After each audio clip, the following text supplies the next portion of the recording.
আজকে ইডলি বলছে বাড়িতেই। তো এই যে দেখেন ইডলি বানানোর তরিকা, আর একবার বানানো হয়ে গেছে। এবার ইডলির সঙ্গে যে চাটনিটা হয় সেই চাটনিটা বানিয়ে আপনাদেরকে দেখাবো।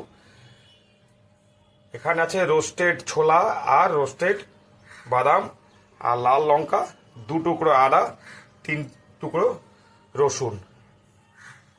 এটাকে মিক্সি জারে দিয়ে মিক্সি করব।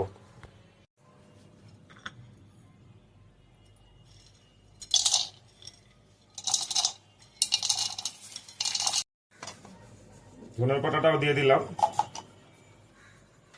ওপর থেকে একটু জল দেবো।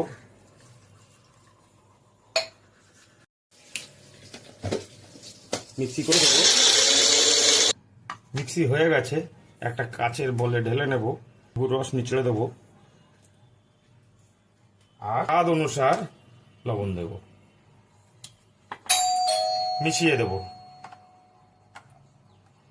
রেডি, ইডলির চাটনি রেডি। আসুন ব্রেকফাস্ট করি। Good morning, thank you, by.